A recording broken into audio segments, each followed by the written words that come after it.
Halo, assalamualaikum warahmatullahi wabarakatuh. Ketemu lagi bareng saya Sofia Yusuf yang akan menjelaskan tentang mengetahui format penulisan dalam proses pembuatan film. Nah, mohon maaf teman-teman, kemarin itu kita nggak ketemu karena kemarin ada beberapa kendala yang bikin saya nggak bisa bikin video learning journal. Nah, kali ini saya mau bahas tentang mengetahui format penulisan dalam proses pembuatan film. Format penulisan, kalau misalnya yang dari PowerPoint yang saya baca ini, format penulisan adalah format yang paling penting dalam sebuah perfilman. Nah, di sini sih termasuk dari sutradara, pemeran, dan kru teknisnya itu dia harus paham dari format penulisan itu sendiri. Format penulisan itu sama aja kayak naskah penulisan atau skrip yang ada di pembuatan film. Nah, selanjutnya di sini ada skenario.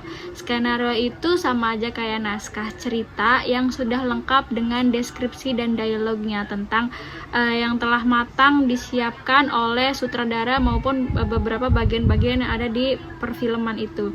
Nah, di skenario ini biasanya dia adalah jantung dari perfilman. Jadi kalau misalnya nggak ada skenario di situ nggak ada perfilman juga dong.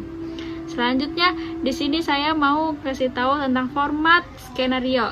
Format skenario itu terdiri dari beberapa yaitu ada judul scene, ada nama pemerannya, ada deskripsi visual, ada tokoh dialog, beat, dan transisi.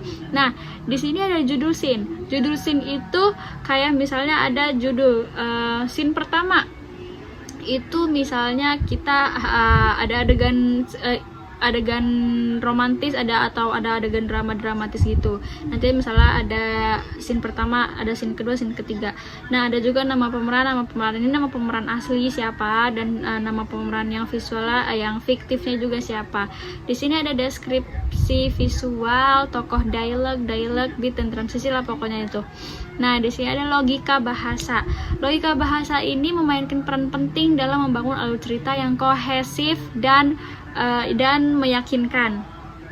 Di sini logika bahasanya itu kayak misalnya kita di dalam perfilman mau pakai bahasa apa, bahasa daerah kah, bahasa Indonesia kah, atau bahasa campur-campuran gitu kan. Di sini ada rasionalisasi data. Rasionalisasi data ini mengacu pada keakuratan dan kekonsistenan informasi yang disajikan dalam perfilman. Jadi rasionalisasi data ini sifatnya kayak penting juga dalam perfilman, karena di sini perfilman juga memerlukan data-data apa saja yang bisa dijadikan film. Terus ini menjadi penting terutama dalam film yang terinspirasi dari kisah nyata atau film dokumenter. Nah, rasionalisasi data ini penting apalagi kalau misalnya filmnya film dokumenter. Kalau misalnya film dokumenter kan biasanya kan kita perlu kayak scene atau enggak ada cuplikan-cuplikan yang di situ ada kisah nyatanya gitu kan, diangkat dari kisah nyata film dokumenter itu. Nah, jadi si sutradara ini harus tahu dulu cerita kisah nyata itu seperti apa yang pas dan bisa dijadikan sebuah film yang bagus gitu kan, yang bisa menarik penontonnya. Di sini juga ada cara teknologi dan media film dapat digunakan dalam rasionalisasi data, Terus yang pertama ada pengumpulan data melalui metode wawancara. Terus ada penggunaan model interaktif dalam analisis data, penggunaan perangkat lunak, analisis, dan teknologi pengelolaan data. Ada wawancara, dan lain sebagainya. Nah, di sini kelompok ini tuh dia resensi filmnya ada 172 hari. 172 hari ini dia film yang diangkat dari kisah nyata, dan ini juga film dokumenter ya, termasuk karena dia di akhir ceritanya, di akhir filmnya itu dia kayak menunjukkan foto atau video asli dari kisah itu sendiri.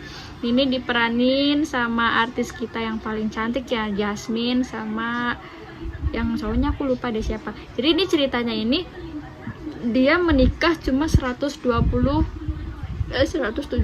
hari. 172 hari itu kurang lebih ya beberapa bulan doang lah, gak nyampe 1 tahun. Kasian banget ya teman-teman.